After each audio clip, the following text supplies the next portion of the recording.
So we've spoken about how the country's expenditure is ever ballooning, and Treasury, has released the plans for their expenditure in a 2022-2023. Now remember, we have less than a year to the electioneering period, and they've given us their numbers this morning, and IEBC is taking a big chunk over that expenditure, because we do know they plan to spend 16.5 billion for salaries, wages, and other expenditure, especially when it comes to personnel, enabling for us to have that election.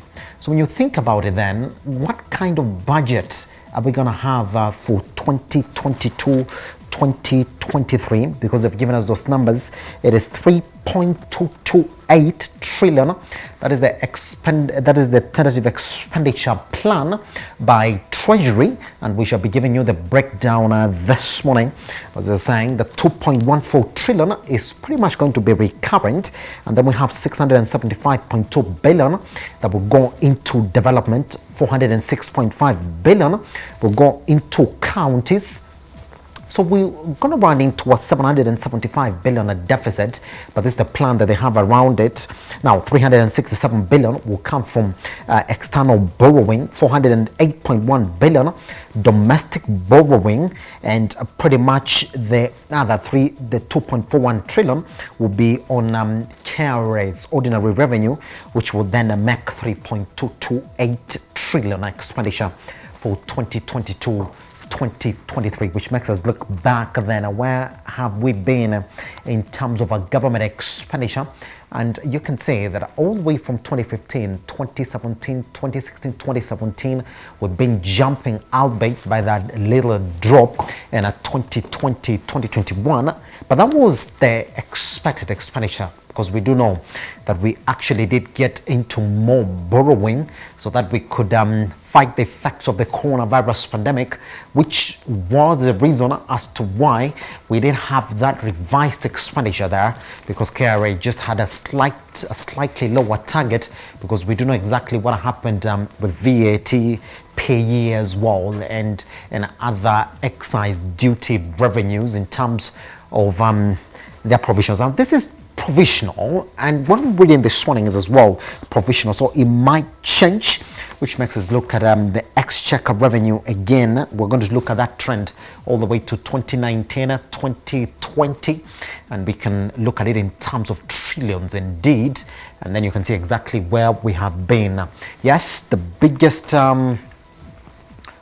news will be that KRA actually did meet their target for the very first time in 8 years. So that's probably something that we can celebrate this morning and say, well, indeed, if everything is going to be put in place. But remember, that was with a pinch of salt, because we know they had a lesser target as well, owing to the effects of the coronavirus pandemic to the economy in 2020. So what has been our public debt as well as we gear up to that bigger budget? And you can see that indeed has been increasing, which is exactly what is going to happen here, because if you look at what they're planning in 2022-2023, then you will see that we have a deficit of 775 billion that must be got from 367 billion in terms of external borrowing, and 408.1 billion in terms of domestic borrowing as well. So if you look at that chunk, then you're pretty much going to say that indeed Kenya's public debt will continue to rise. Same thing as well to our external debt trend, which has also been pointing northwards, and we do have that all the way to January 2021 as well. You can see that it has been rising, and we do expect that once we get into 2022, because we'll be looking for this extra money that they're going to push into IEBC, just so that we have that election. It looks more certain now with the developments around BBI, then indeed you're going to see that jump again, because under that they do have 367 billion in terms of domestic borrowing. Now, there's been this law that has sat in both houses for quite some time now. And if you look at that, it's saying it's really touching on pending bills. There has been a lot of conversations exactly what the government can do just to solve this issue for pending bills. We've really had a lot of conversations, especially from our treasury, on exactly what can be done so that suppliers in the economy are paid their money when it is due. Now, there are laws around it. It seems like it's the very first time now that the Senate is backing this law. And this is what they're saying, that counties now who, let me just say, business owners, all right, PSS and accounting officers, you face a fine of 1 million or a 5-year jail term for delayed payment. So if you don't pay your supplier, then you do expect to attract a 1 million fine or a 5-year jail term. They don't say whichever is more punitive. They're just saying that these are the two options that would be looked at. Now, this according to the Senate Committee on Finance and Budget Approval, saying that this would be under the prompt payment bill of 2021. I was saying I'm waiting for this to be graduated into law. They're also saying that for the period that you are not paying, those payments would attract a 7% interest rate, and they're putting this on the CBR, which is at a 7%. Those are the Central Bank of Kenya lending rate of 7% for any period that you have not paid. Now, under that, we do know now, as of March 2021, 407.8 billion was owed by some state departments and government organs to suppliers in the economy. Now, this is the caveat that the Treasury is pushing to the Senate House. They're saying that for those departments and for those offices, and these are government offices, that would be facing cash flow concentrates, they do not expect to attract this punishment that we're talking about here this morning. Do you think that this is the way to go for those spending bills? Have you been affected? Is this bill going to be the solution for those spending bills? If indeed, you can talk to us here at Metropole TV KE across all your social media platforms. I am at Kiage Simba as well. Now, let's talk about something new in terms of how counties have also been spending that money. But just before we jump into those headlines this morning, let's look at exactly how much counties have been raising in terms of their annual revenue. And we're looking at those totals. And we're going back all the way to 2016, come down all the way to 2019, 2020. But we do expect again that if you look at those figures in 2020, 2021, we're still waiting for them. You will see that they are dropped heavily, and that is as a fact of the coronavirus pandemic. If you look at exactly how counties have been giving us this money, and you will look at it in terms of millions as well, then you will see that indeed it has been rising. But the biggest conversation point here is that some counties have not been able to raise that money so that they can actually run on their own source of revenue.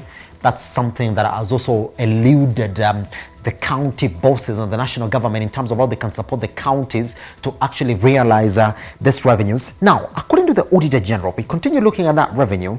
They're saying that some counties have spent half of their money on salaries. That's really big. If you go by the Public Finance Management, the PFM, if you look at that, then the Public Finance Management laws, yes, that's the PFM. If you look at that, then you're going to say that indeed they're only supposed to spend 35% of their budgets on salaries. Some of them have jumped up to 60% of their budgets. Now, let's cross over and also look at what has been the county revenue in terms of a total revenue trend. Again, if you look at this money that is going to the counties, indeed down the biggest conversation point again is that for this year that amount was increased. You will see that some of this budget now that has been heavily increased all the way from 2016 to 2019 and 2020, and we do expect that in a 2022 406.5 billion is going to go to the counties, which makes again a very big chunk of that money. So we look at that county revenue share from the national government, then you will see that 60% of this money has been used on a payment of salaries. Now, according to the public finance management laws, it says that 30% of that should be going to revenue. 30% of that revenue, should be going to development, and 35% of that should be going to payment of salaries. So, meaning that some counties have had no money at all, or you could say just a little bit of that money is the one that has been going to development in contravention of the Public Finance Management Act. So, if we look at that as well, indeed, you're going to say that also some counties have not really been contributing so much to the national gross domestic product. It's exactly what we're looking at this morning. If you look at top 3 and bottom 3 in terms of that contribution, you're going to say that all the way up to 2017, Nairobi is the leading in terms of that contribution, 21.7%, but the least one is Isiolo at just 0.2%. Meaning that some of these counties as well are the ones that have been earmarked. Isiolo is in that list that has been spending heavily on salaries. Samburu as well is on that list. Lamu as well is on that list. We do have Nyamira and Kisii counties as well, making to that list of those counties that are spending heavily on salaries and alienating the counties of that development project funds. Now, let's come back and see exactly how they paid. Some of these counties have paid 6 billion in pending bills. They've also paid 89 billion pending bills that have been claimed by contractors. Now, we do expect that some of them have also settled up to 39 billion again in pending bills, according to that latest report by the Auditor General. Now, lastly, again, this morning, as you wake up to Business AM, this is the headline that you're going to wake up to as well, because if you have a business in betting or gambling, counties have been given the power to introduce higher charges. And this is according to Justice, that's High Court Justice Anthony Marima, who said that the complainants who wanted counties not being given the power to adjust gambling fee or levy upwards were late. They're saying that indeed the petition should have been filed 3 months. That's the grace period that the courts in the country give once a law is in debate. Now, they've said that they don't have reason or a basis for grant of the temporary order. Now, players in this gambling industry wanted a temporary order to stop this law, and that's the Association of Gaming Operators of Kenya, who felt like this should be stopped, and they were saying that this indeed was as a result of the coronavirus pandemic effect on their businesses as well, and on the ability of the clients to have this money to contribute into their businesses. It looks as if now counties have been given that green light to introduce higher charges for various licenses if you are in the gambling industry. Also, remember this morning, we're going to evaluate the Big Four agenda, as now it looks as if the government is evaluating exactly what they've done all the way from 2013 to 2020. Indeed, the question is going to be, have they done more?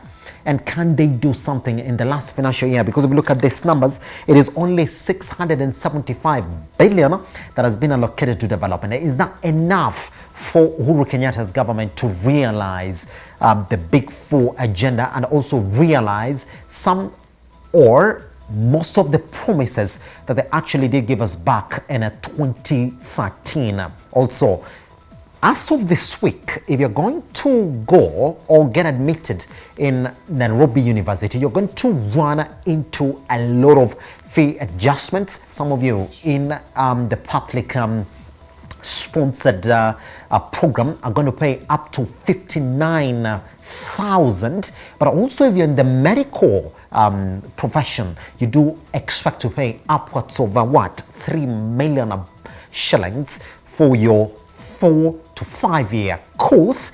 Some of you who are also doing your undergraduate self-sponsored, up to 678,000, all the way from 275,000. Also, some of the headlines that you're waking up to this morning, but we're going to talk about them and put them into proper perspective, so that once you wake up, you also know exactly what it is that you're running into. How much is the Kenyan shilling exchanging today? Because we do know also last week our highs was at 109 shillings and 80 cents, and we do expect that that will continue to rise because of the oil import bill that is actually nullifying any gains that we're making on our export bill.